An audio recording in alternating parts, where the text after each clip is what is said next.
You're listening to the Packernet Podcast Network.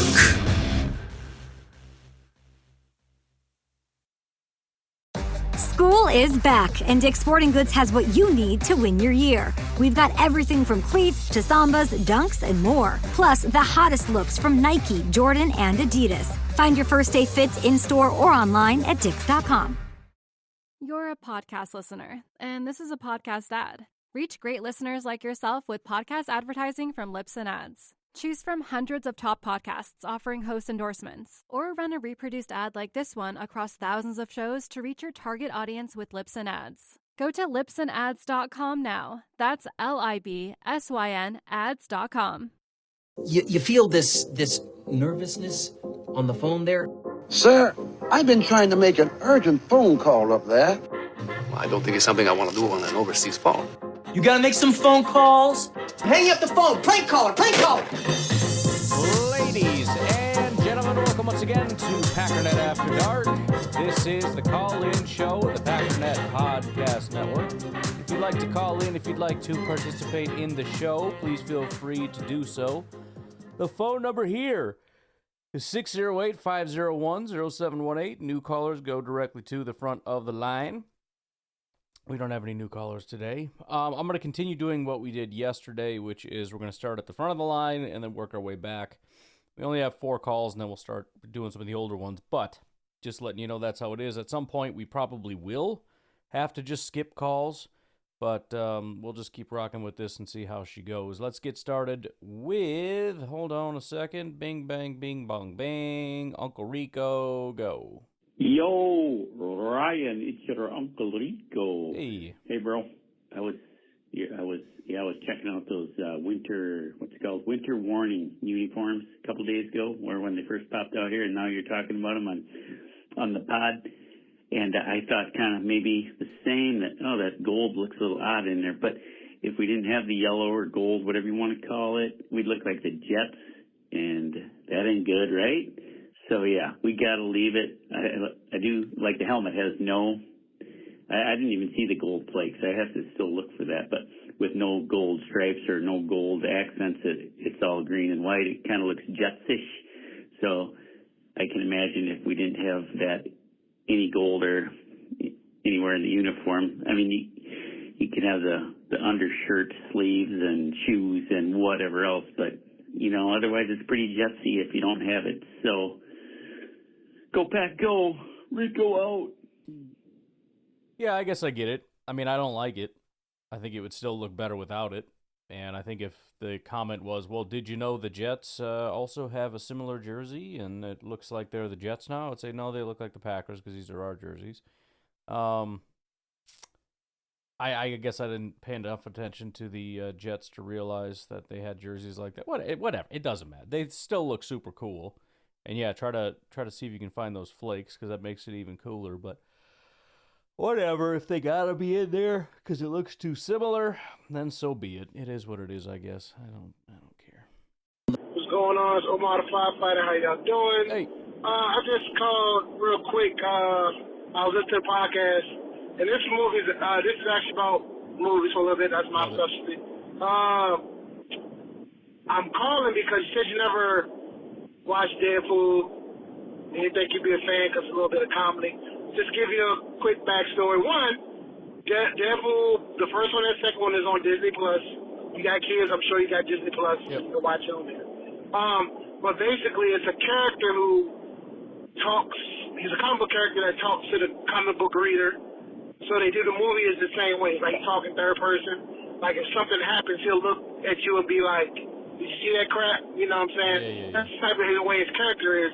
So that's how his movie is. He's like, he knows he's in a movie. He knows he's in the Marvel Cinematic Universe, all of that stuff. So it's kind of like he's watching it with you, like you're experiencing everything together. It's a way how the movie is, kind of, in a way.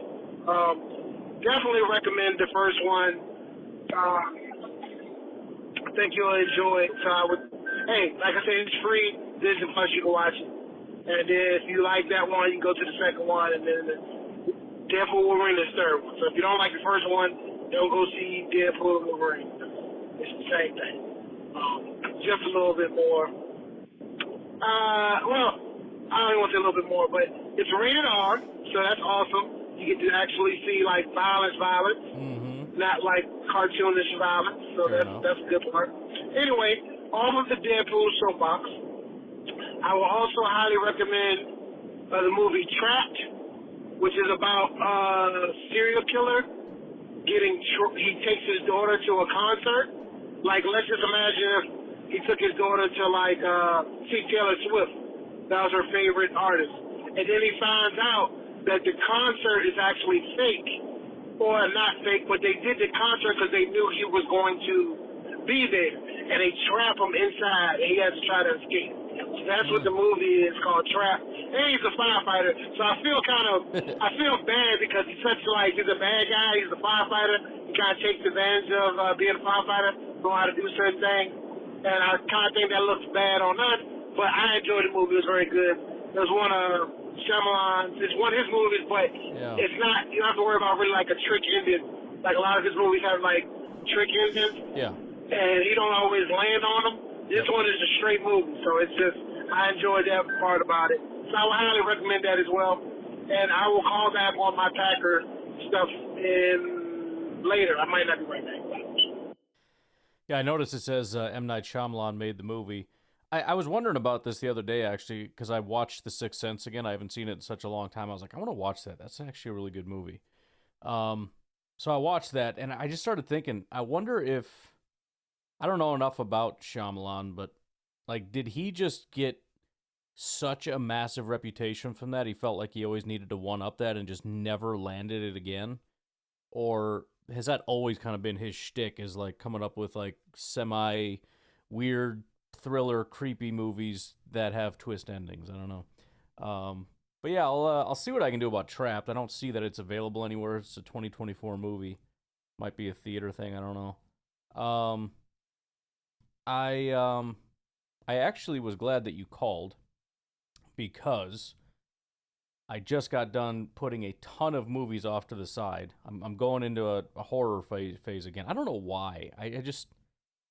I feel like I want to find... It's more like a hunt than anything. It's not like entertainment as much. It's like I want to find those really good ones because they're so few and far between. It's such a... friggin'... I don't know. It's a hard thing to find a good horror movie. So I found another YouTube video. I think it might be the same guy. They listed off a bunch. That seemed interesting. And he had all the good ones at the top that I had seen. So I figure... There's a few more in there. So I was looking forward to your recommendations. I know that wasn't horror necessarily, but it's good to see that you called. Where is... Oh, there we go. Omar Part 2. All right, calling for my Packer stuff. Yeah. I don't know what your concerns are. We talked about them before with like the guards. I think we had a concern. I actually don't like that we have a good depth in the O-line. I know preseason games haven't happened yet, but I don't think Monk is really like going to be like that good of a player, or at least this year. But maybe he'll prove me wrong. But I'm concerned that we don't have good O-line depth like how we used to. Like, I just forgot to do the name, but we had a dude that was on our team like 2 years ago. He could play both tackles. He started for us, and for a time he wasn't great, but he was good to work in the pinch, and I don't think we have that right now. So we'll find out. Hopefully, I feel like we should maybe try to sign somebody, because I don't want that to hold us back. But it might not be anybody available. So why don't you look up any old free agent O lineman that wouldn't like cost us a whole bunch of money? That wouldn't cost us a whole bunch of money, but maybe we could sign. That's my first thing. Second, maybe... Well, I mean, without going in and doing all that, I'm 100% on board with, if the Packers are going to do something, it's got to be offensive line. I don't think we have... If we have starters, let's say we're good with Rashid at tackle, Elton at guard, Myers at center, Morgan at guard, and Zach Tom at tackle, and we're like, all right, that's a solid offensive line, ranging from to real good. I don't think There's depth anywhere, at any position. If anybody gets hurt, unless you like Sean Ryan, and some people like him enough to say that he should be there instead of Morgan, whatever. Point is, we maybe have one backup guard, and that's it.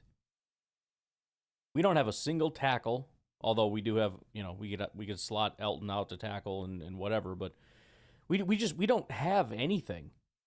So, the Packers have always done a good job continually drafting and trying to find guys, but I think there needs to be a little bit more urgency, and there may need to be some patchwork done. Again, without looking, I'm going to assume there's not a ton of super great options, but there's got to be at least some, C+ to C rated offensive lineman out there somewhere. Find that 33-year-old that's got a little bit left in him or something, And, maybe you wait until, but I don't necessarily see the point in that. Wait until an injury happens and then go get somebody, because then you have this person doesn't know your playbook. They haven't been in here at all. I don't know. We'll see how it goes. I'm curious to see how the rest of training camp goes, but I would be shocked if they're not at least entertaining a couple options out there. We'll just pick up somebody after the cut. Yeah, that too. Next question, I guess, or statement, I don't know which one it was. It was about, I don't even remember what it was now. My dad was on. Look at that. Happens when you get old, man. You get old. Anyway, all right, well, go Pack go. I'm concerned about the O-line.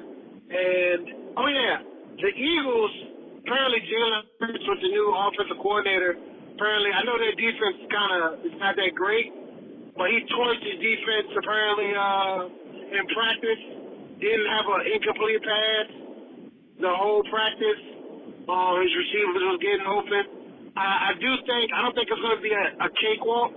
Like maybe, I don't know who's thinking that, but I know you were like, they collapsed, so they kind of like trash, but they got Saquon. We lost to Saquon when he was on the Giants, and the Giants team was horrible.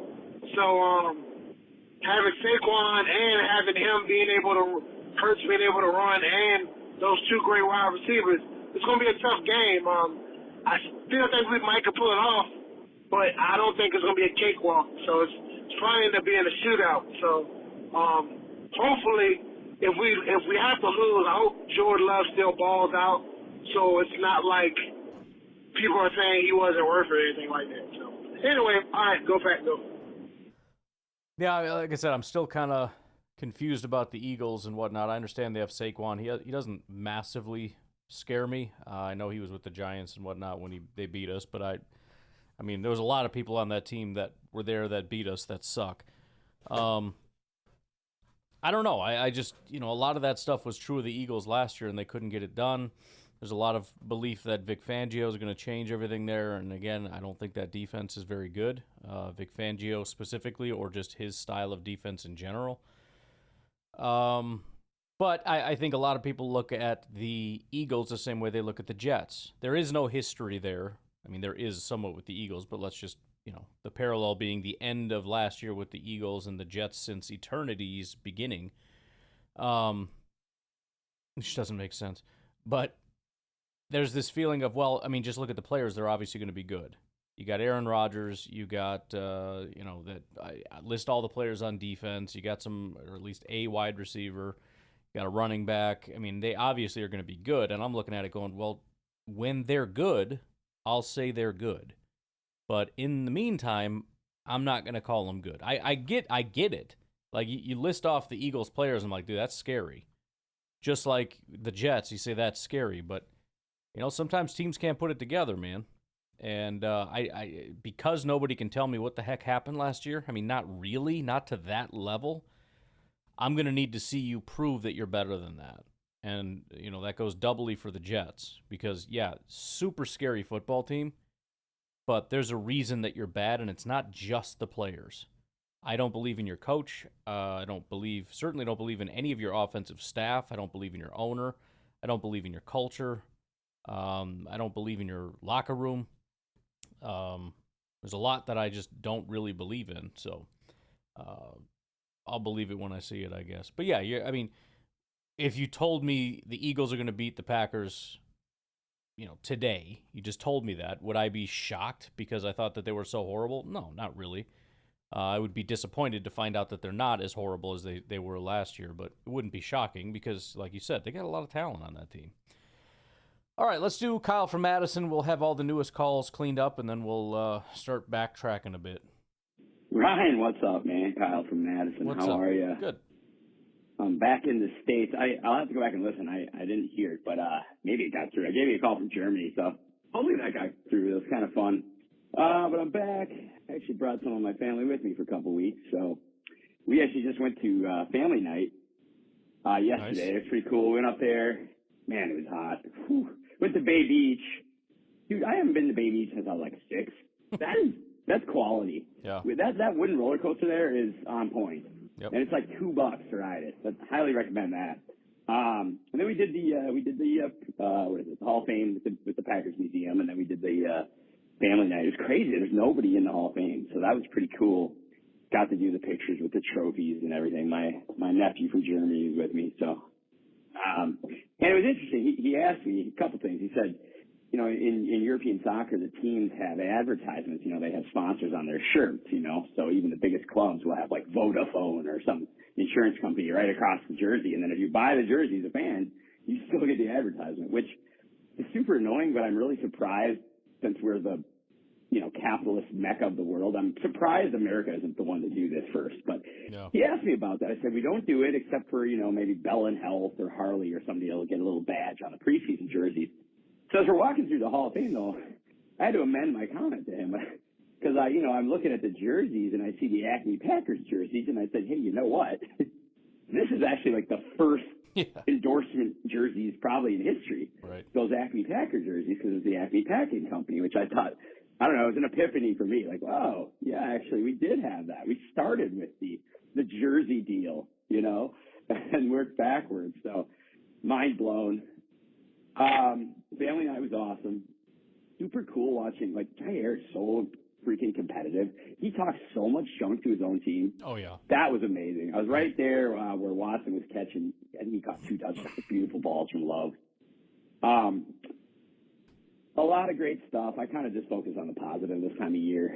If anything works at an elite level, I'm happy.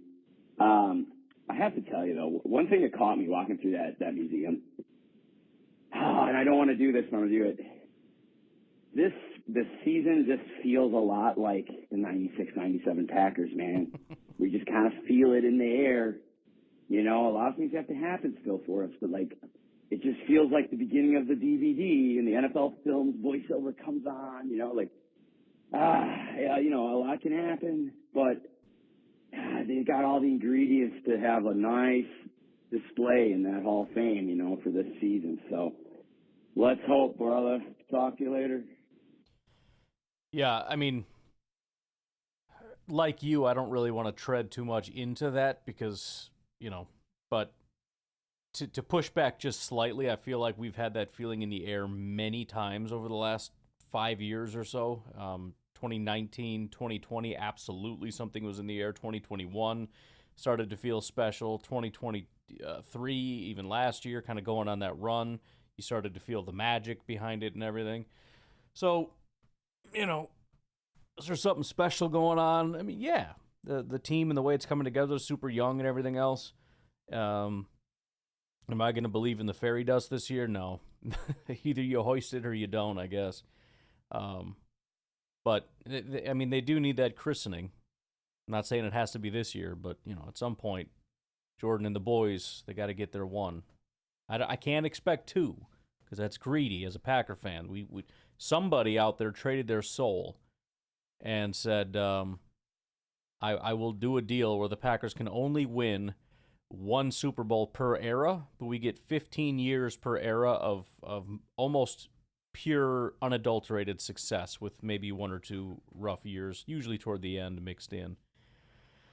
And I'm not mad at whoever did that. I'm hoping that they're enjoying their peaceful time in hell, I guess. I think that's what happens when you sell your soul, right? It's kind of crazy. Hopefully they're still alive enjoying it, actually. It wasn't me. I didn't do it. I'm just saying it was a good trade-off, but I'm glad it wasn't me. Anyways, why don't we take our first break? We'll be right back. You're a podcast listener, and this is a podcast ad. Reach great listeners like yourself with podcast advertising from Lips and Ads. Choose from hundreds of top podcasts offering host endorsements, or run a reproduced ad like this one across thousands of shows to reach your target audience with Lips and Ads. Go to lipsandads.com now. That's LIBSYN ads.com. Man, my biggest question is, how do we keep everybody on defense? Like, the defensive line has so much depth. Defensive ends and interior. The linebackers, there's, 5 guys that we like? And then corner, I like Valentine, and then Nixon and Kaylee King, and Valentine. I like Valentine and Valentine, and then we got the starters. And then safety, we got a lot of guys. I don't know how the count shakes up. Did you go through that? Because we got some depth now, and I'm kind of worried we might be cutting people we like. I know that they're all fired up about Jonathan Ford, and he's the 6th guy, I think. But I know the D-line coach and Andy Herman was talking about it. How do we keep all these guys? That's all I got. Go Pack, go. Sounds like what you're telling me I have to do is a 53. Yeah, I mean, it kind of changes from year to year. I think last year, so when I first started doing 53-man rosters, it was very difficult. I mean, you were always cutting guys that you liked. Last year or two maybe, I didn't find it to be all that difficult. There was plenty of space. I was kind of adding people in that I could see being out the door. Be interesting to see how it goes this year. I can't super comment on it because I don't really know, but I think position by position, especially like wide receiver. I mean, if they keep 5 wide receivers, everyone's going to be mad because that means no to Heath, no to DeBose, no to Toure, no to Hicks. I mean, there's several guys, including guys like Stanley that have at least proven something. And then we're going to end up keeping guys like on the offensive line that nobody likes. Royce Newman is going to have a job, as is Jacob Monk. Nobody's going to like that. Well, it's possible Monk is on the practice squad, I guess. But, Newman's very unlikely to get cut. We need to have somebody there as far as bodies go. The quarterback situation. I mean, Clifford, as of right now, is probably going to be the QB2, and Pratt's going to be on the practice squad. Everyone's going to freak out about that. I'm going to be having small, minor panic attacks about that somebody out there is like, oh, you know what? We did miss on that guy. Let's go grab him. Emmanuel Wilson, I don't know. I don't know what happens to him. I know that there's going to be, I guess I don't know, but I'm relatively confident we got 3 guys already that are locked in. I don't know that there's going to be a 4th running back. So I don't know if it's going to be the whole 53. There's 53 guys, and then there's just more that we like. In other words, there's 53 that we really like, and then we have to pick from there. Or if it's there's 40 that we like, but they're kind of clustered. So some positions we're going to have a lot of guys that we don't care for, and others it's going to be we're going to be cutting guys that we like, I suppose. But we'll see. We'll have to take a look at that. And I know some people might fire back and say, well, no, they've said before that they keep the best 53. Right, but there's minimums and maximums for every position. They're not going to run with 5 offensive linemen and that's it. You know what I mean? Just because it happens to be the best 53. Some of that is not 100% correct when they say that stuff. Get back to that. It's Nate. Been a minute since I called in, but I was listening to the episode today, and you had posed the question kind of off the cuff of when's the last time we had a safety as good as Xavier McKinney here? You obviously brought up Charles Woodson and Adrian Amos, which is obviously Charles Woodson is great. Adrian Amos was, had a couple good years. But I think the one that you're forgetting about, I think because it's too sad to think about sometimes, is Nick Collins. He was looking legit, like he was going to be something extra special. And then obviously the unfortunate part of his career ending. But yeah, just had to call in and let you know that. So that goes. Yeah, and I think obviously you didn't get to that yet. Maybe called in before that, but we did talk about that a little bit. I do think Amos might actually be that guy. I think the way Packers fans view it is Amos was okay. He was good, not great. Nick Collins was elite, and then Charles Woodson is stratospherically elite. And maybe that's true, but just, again, from a PFF standpoint, I mean, Amos was up there. I mean, Charles Woodson's greatness kind of predated the Packers a little bit, so it's hard to see his full career. But I mean, I would say Amos is at that level, if not above. So either way, I mean, Nick Collins is a good answer. If it's not Amos, it would be Collins. If not that, I think it would be Woodson. I think we would probably all break it down that way. There's been 3, I guess, since Woodson. Maybe somebody else that we're all missing. I don't know. I think HaHa was unnecessarily hated, but he was never at that level. No doubt about that. Hey, Ryan, Dan from California. Hey. Yeah, I just want to say, from what I'm hearing and just seeing from clips out of the defense, I think Hapley's the real deal, and it's because the terminology I'm hearing and just the emphasis on what they're doing on defense. They're talking about run fits for safeties, and they're talking about communication and how they're using Xavier McKinney to be the leader and, letting the other safety know what to do, right? And I'm sure if something ever happened to Xavier McKinney, knock on wood, the second team, they're probably practicing that when Buller's the safety in the second team. He's making the call when Evan Williams is on the second team, I'm pretty sure. But just everything I'm hearing, it all sounds like what good defense is about. And it's really refreshing. Defense is all about communication, rallying, and making sure you're sturdy and sound with run fits and coverage. And it's not that hard, and it's so refreshing to hear just communication and just not overcomplicating defense and just being aggressive. And I'm pumped, man. This is it. I think this is I don't need top 5 either. I'll just take top 10. If our offense can be 80%, 85% of last year, we were amazing. We could be that with a top, with the number 10 defense. We could make a run. So hopefully, man, we got something going. I'm really excited. Go Pack, go.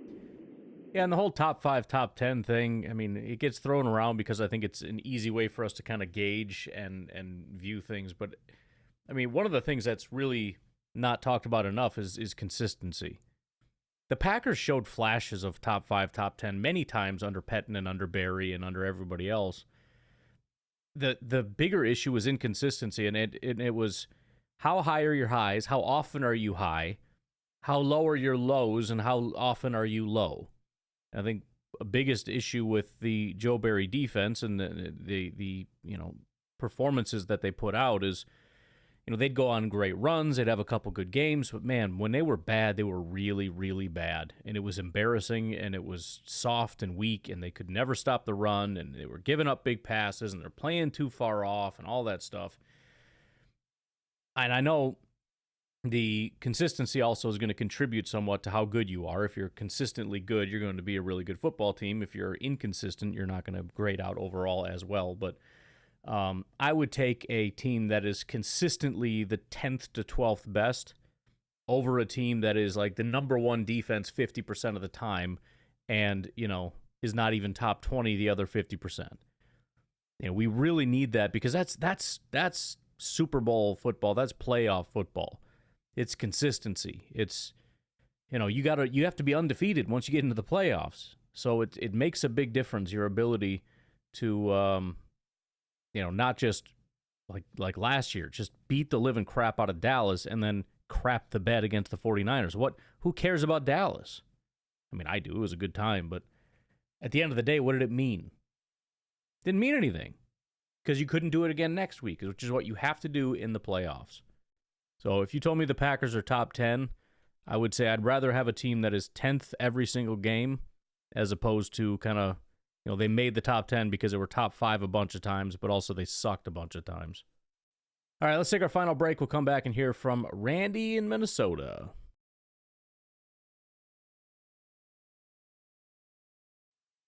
Hi, Ryan. It's Randy in Minnesota. Hey. I'm just trying to understand why so many fans are down on this deal, thinking we overpaid Jordan Love. I think it's nuts. Would they rather be a franchise with no quarterback, no hope, no future? That's what's expensive. Not having anything to look forward to, not having any hope for a season. I mean, I'm at the age I can go back when I remember when Rich Campbell, David Whitehurst were our quarterbacks. Some of the other guys that play quarterback that were terrible. It's refreshing. 3 in a row? Yeah. As far as the way you broke it down as a percentage of cap cost paying, sure, this is nothing. And probably in 3 years we're going to be redoing it anyway with any luck to keep him for another 8. It's amazing to me that fans of all teams don't realize this, because we do this every time. Every single time somebody signs a contract, we go, oh, dude, that's going to hurt. Whether it's our guy or we're laughing at some other team, and in 2, 3, 4 years, you're looking back going, I can't believe we have him for that cost. I cannot believe we have Jordan for $55 million. What a joke. Years after this. Anyway, I'm tired of people always complaining. Yeah. Just be happy. Just be happy we got something special going on here. And stop thinking that the money is not going to be there in the future. It will be, and so will we, going for championships. Anyway, that's the only thing I got to say. I hope it made some sense, but go Pack, go. Bye. Yeah, and I talked about it before, and I'll bring it up again. I have the tab open for, I was going to talk about it on tomorrow's podcast, but I didn't make it. Maybe the next day we'll talk about it a little bit, but what's his name from the QB school put out that post, something to the effect, looking at the quarterbacks that got paid, and made the comment, at some point teams are just not going to pay quarterbacks, and they're just going to start going and getting, rookies, constantly or whatever. First of all, that's absolutely asinine. There is nobody that just paid those quarterbacks that is looking going, we'd be better off just risking it on a rookie. And by the way, we don't even know who that's going to be. We don't know what our record's going to be, so we don't know when we're going to be drafting. So, I mean, like, if we didn't pay Jordan, we'd be making that decision and then going into the draft, and we don't know what our situation's going to be. So, and beyond that, like you said, it's, if you look at it as a percentage, it's like 12-ish%. It's the same numbers. I know that the numbers are bigger, but as a percentage, that 12% range is what Rodgers was getting back in 2013.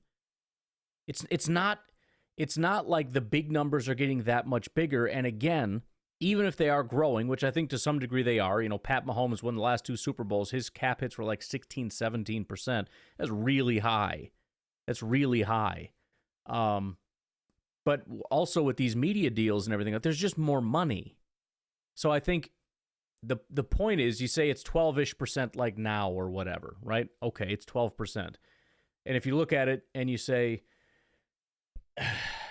the point is, you can't necessarily project the percentage over the course of the entire contract, because if the numbers are going up more, you might be looking at, instead of 12%, it's actually going to go down to 11 and 10 and 5, whatever, because the jumps every year in the salary cap are going to be so massive. And remember, the $55 million per year stays $55 million.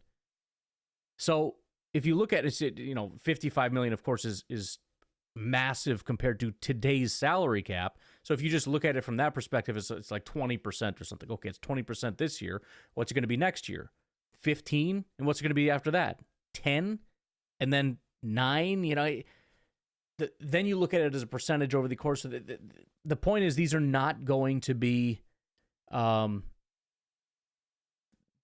don't think teams are going to change their strategy of how they're paying quarterbacks. They understand the value. And maybe if they feel that the quarterback value is higher than it was, they'll continue to pay it, but they're only ever going to do what's best for their team. So no, the point is, there's never going to be a point at which teams say, I'm not going to pay a quarterback. That's the most absolutely asinine thing I've ever heard in my life. It's stupid. And the idea that we're just going to cap these things and say, let's just put a limit. For what purpose? For what purpose? That's so stupid. Just stop messing with, like, everybody's just so dumb. They just want to mess. That's too big of a number. Let's just cap it. Let's say no more pay. Why? Leave it alone. It's fine. It's fine. Jeez. I mean, it's not that complicated, right? I mean, it is a little bit. You got to spend a little bit of time with it and go through the numbers and kind of, then it starts to like, oh, I see. And then this goes over here, carry the one. Oh, yeah, okay.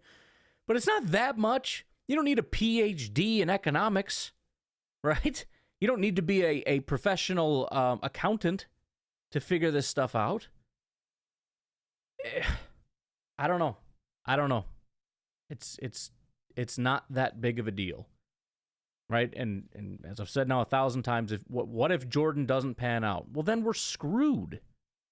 But it ain't the contract that's the problem. It's the fact that Jordan sucks that's the problem. And I think a lot of people that are upset, they just feel that Jordan is worth a lot less. Like, well, you should have paid him, but he should have been like 40 or something.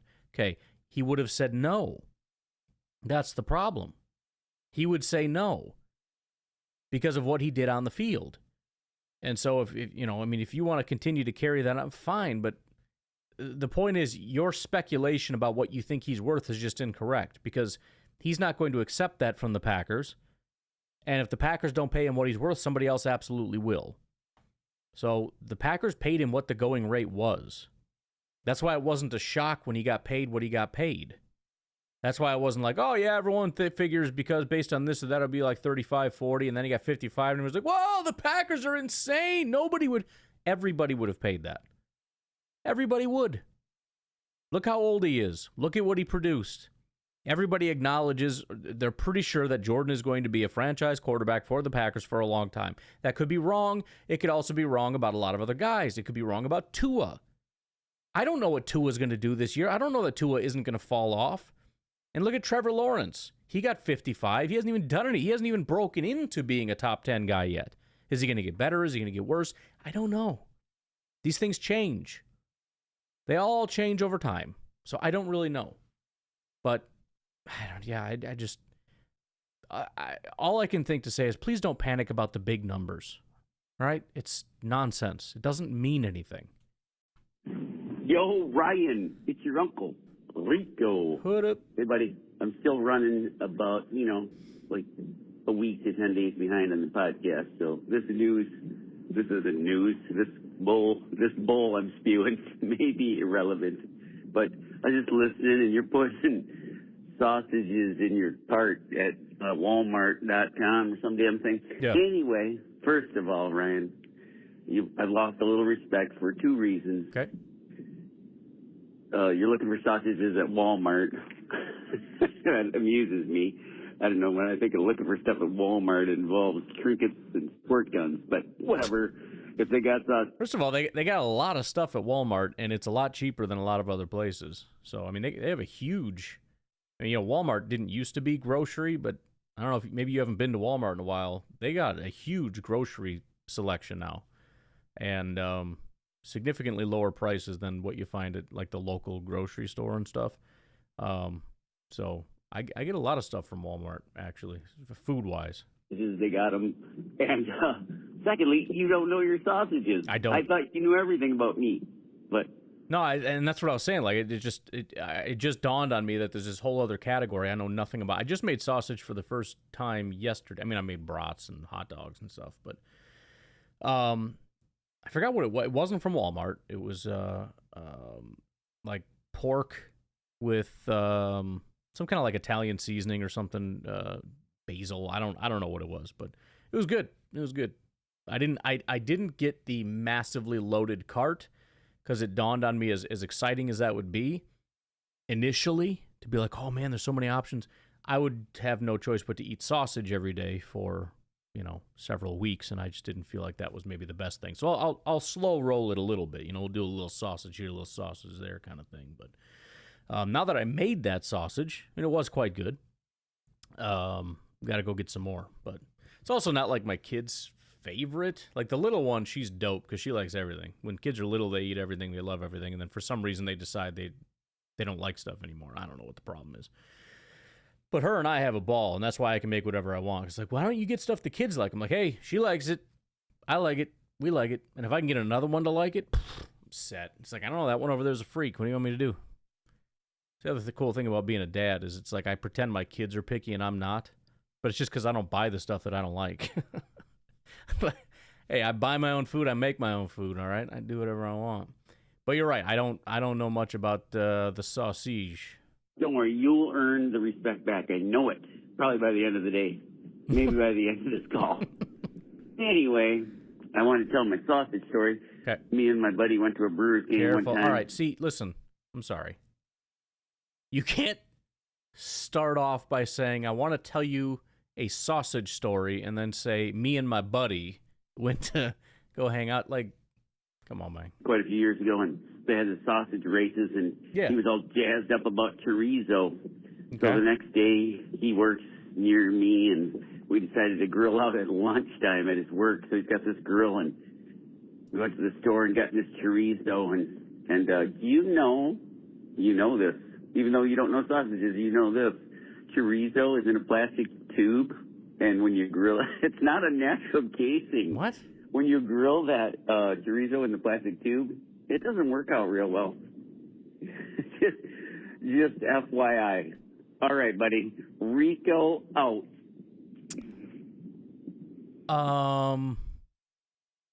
I don't think I knew that. Chorizo sausage casings. Clear fibrous casing. I'm gonna have to look into that. I'm excited about chorizo. I really am. I've probably had it at some point in my life, but I don't recall. But I'm excited to throw down on some chorizo. Chorizo is a type of pork sausage originating from the Iberian Peninsula. So for those that, but I'll have to be careful about that and make sure. So I know this isn't what you're talking about, but it kind of reminds me of, you know how like when you get the sausages, I guess is another sausage, like the summer sausages, you take it out of the plastic, and then there's like a paper that's wrapped around it that kind of just looks like a sausage casing. If you think I haven't bitten into that thing a couple times, just being like, dang it, I forgot about the frickin' other thing there, you would be mistaken, because I absolutely have. Or you cut it in slices, and it's just got and you pop in, it's like, oh, nope, that's a piece of paper right there.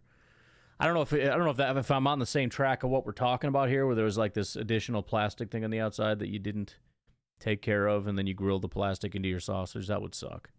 So I will be careful. I will watch for that. This extra plastic piece that I probably would rather not eat. Snacks, what's up? Daddy! What's going on? They ain't it, baby! Yeah. The old ink is dry. Okay. Last 5 days of worrying can go out the door, but I've got to be honest, I still wish it would have happened sooner. Either way, God bless. Now let's go. Let's go get it. That's it. Sorry, buddy. I'll stop calling and complaining about it. Woo! That was perfect, Snacks, because I see as I go back, I've got, let's see, 1, 2, 3, 4 calls from you. So I'm guessing that's 4 calls of you complaining, and then 1 call of you celebrating Jordan Love got his contract. And maybe we'll just skip your other ones. And then it's just like Snacks just called in to celebrate, and that's it. But no, I agree. It would have been nice if it got done and he was out there the whole time. But I think it worked out. Everything's fine. And that's what I said. Like, as long as it gets done before this certain drop dead date that I kind of just made up off the top of my head, then I will be okay with it, and I will not panic, and everything will be fine, and nothing will be worse for the wear, and I think that is the case. I don't think there's any major drawbacks with, they missed so much time, or the receivers didn't get enough time, or this, that, or the other. I think it worked out just fine. Got the defense feeling itself a little bit. Jordan and the boys are doing their thing. Actually seems like a really tough competition. Here's the other thing that makes me feel good about the defense. The offensive line scares me. The other thing that makes me feel good about the defense is the fact that, again, last year, Jordan and the offense didn't know exactly what they were doing. This year, they do know what they're doing, and they look like they're actually playing at a high level. The passes are accurate and everything. Still very hard to beat. I think the offense won 1 time, and even that was like, defense probably won, but So yeah, I'm excited about it. Excited to finally see these guys go up against some real competition. We got that coming up at the end of this week. But I think for now, I'm going to leave it at that. It sounds like we're getting into the Jordan got paid area. So we'll go through some of those. I also have a feeling that we're going to have a bunch of calls about people pissed that the contract did not get done. And I don't really want to play those. So we might be almost out of calls. Just let me phrase it that way. So if you've been kind of holding off because I've been delaying it or whatever, get your calls in, and we'll try to just stick with some of the newer calls if we can. I'll continue going back a little ways, but for example, I see here 3 calls in a row from Jersey Mike, and that can only be one thing. That can only be one thing. I could be mistaken. Maybe it's let's see, that was the 26th he called, the 25th. Maybe it's about Jordan got his contract. I don't remember exactly what day it was, but that's got to be a Jersey Mike rant would be my guess. But anyways, get your calls in, and I will talk to you later. Have a good one. Bye-bye. Near the neon lights of the stadium's glow, I see a spark that's waiting to explode. Tucker Crack, the name that's on my mind. Promise of greatness yet to be defined.